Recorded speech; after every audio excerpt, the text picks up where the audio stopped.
नमस्ते, मैं विक्रांत newstek.com के लिए। और जब उत्तर प्रदेश के आगामी विधानसभा चुनाव की चर्चा होगी तो योगी आदित्यनाथ के उस बयान की चर्चा होगी जिसमें उन्होंने कहा था कि उत्तर प्रदेश का चुनाव 80 बनाम 20 का चुनाव है। तो जब योगी आदित्यनाथ 80 बनाम 20 की बात कर रहे थे तो उस 20 का मतलब उत्तर प्रदेश में 20% आने वाली मुस्लिम आबादी की बातचीत की थी। तो उत्तर प्रदेश की राजनीति में मुस्लिम मतदाता किस तरफ ज्यादा रुझान रखता है और उत्तर प्रदेश की राजनीति में 20% की आबादी वाला यह मुस्लिम समुदाय की अपनी एक राजनीतिक हिस्सेदारी क्या है। तो आज इस वीडियो के माध्यम से हम ये समझने का प्रयास करेंगे कि उत्तर प्रदेश की राजनीति में मुस्लिम मतदाता होने के मायने क्या हैं और 20% की मजबूत आबादी वाला यह समुदाय राजनीति का केंद्र बिंदु आज तक क्यों नहीं बन पाया। तो सबसे पहले तो यह जान लीजिए कि उत्तर प्रदेश की राजनीति में मुस्लिम समुदाय की आबादी 18 से 20% के पास बताई जाती है और कुल 143 ऐसी विधानसभा सीटें हैं जहां कहा जाता है कि मुस्लिम आबादी निर्णायक भूमिका के रूप में मौजूद होती है।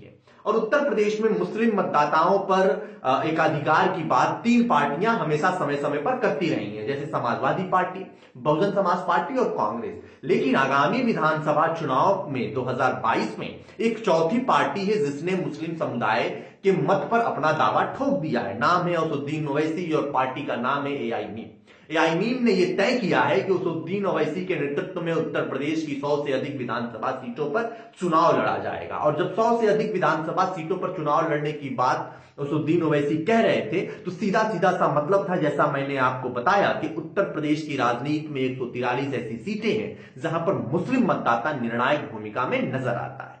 तो इन्हीं 143 सीटों पर यह संभव है कि असदुद्दीन ओवैसी अपने पार्टी के उम्मीदवारों को उतारेंगे।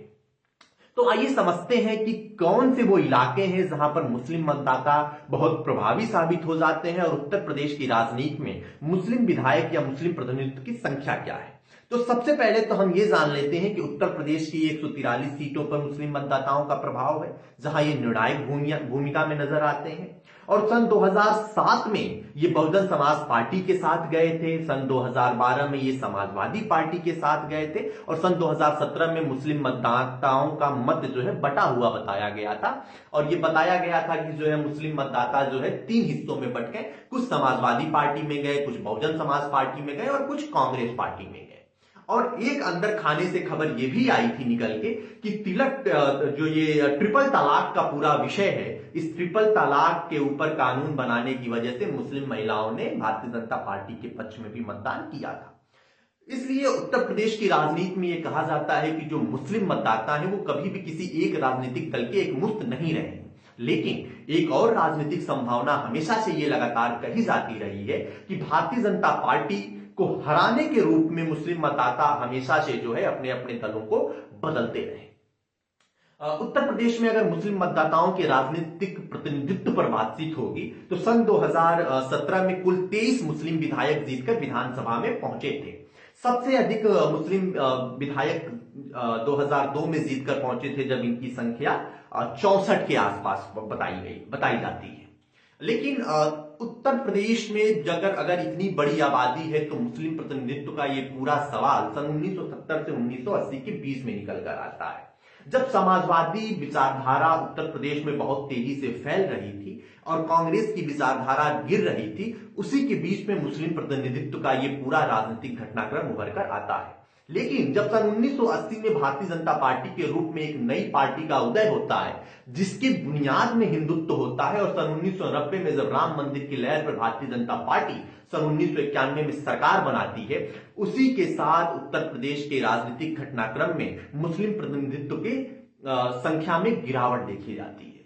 और भारतीय जनता पार्टी की राजनीतिक दृष्टिकोण से देखें तो शायद मुस्लिम प्रत्याशी को टिकट देना या मुस्लिम प्रतिनिधियों को जिताकर विधानसभा लाना भारतीय जनता पार्टी की राजनीति को बहुत सूट नहीं करता है। इसलिए 2017 के चुनाव में भारतीय जनता पार्टी ने किसी मुस्लिम विधायक को टिकट नहीं दिया था। तो जो 143 विधानसभा सीटों की बात मैं आपसे कह रहा हूं, इन 143 विधानसभा सीटों में 73 ऐसी सीटें हैं जहां 20 से 30% मुस्लिम मतदाता है, 40 ऐसी सीटें हैं जहां 30% से ज्यादा मुस्लिम मतदाता हैं और 40 और अतिरिक्त ऐसी सीटें हैं जहां 40% मुस्लिम आबादी है।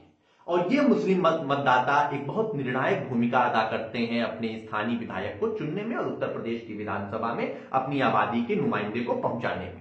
और 2-3 ऐसे इलाके बताए जाते हैं जहां मुस्लिम समुदाय बहुत प्रभावशाली रूप से मौजूद है, जैसे रामपुर, फर्रुखाबाद और बिजनौर। रामपुर से ही आजम खान आते हैं। आजम खान और आजम खान के सुपुत्र को भी समाजवादी पार्टी ने इस बार फिर से मैदान में उतारा है। तो ये कुछ ऐसे इलाके हैं जहां पर मुस्लिम मतदाता बहुत प्रभावी हैं और मुस्लिम मतदाताओं के प्रभावी होने के कारण इन्हीं इलाकों से अधिकतर देखा गया है कि मुस्लिम प्रतिनिधि विधानसभा में पहुंचते दिखाई पड़ते हैं। लेकिन भाजपा के उदय ने कहीं ना कहीं मुस्लिम मतदाताओं के प्रतिनिधित्व को बहुत गिराया भी है।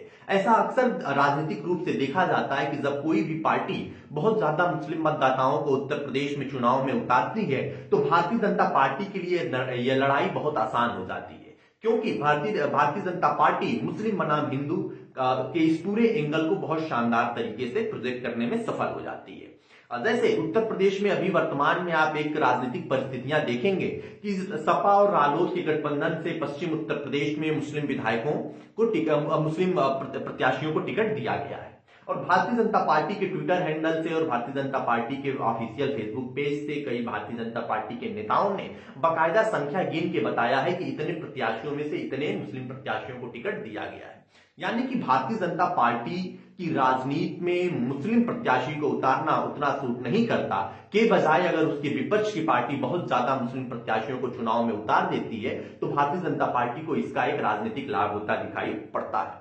इसलिए आगामी विधानसभा चुनाव में यह देखना दिलचस्प होगा कि 20% की आबादी रखने वाला यह मुस्लिम समुदाय उत्तर प्रदेश की राजनीति में इस बार कितने अपने प्रतिनिधि को भेज पाता है और साथ ही साथ यह भी देखना होगा कि असदुद्दीन ओवैसी की उत्तर प्रदेश की राजनीति में एंट्री के बाद से क्या समाजवादी पार्टी, बसपा और कांग्रेस के साथ साथ जो मुस्लिम मतदान होने वाला है वो एक चौथी पार्टी एआईएमआईएम के बीच में भी विभाजित होगा।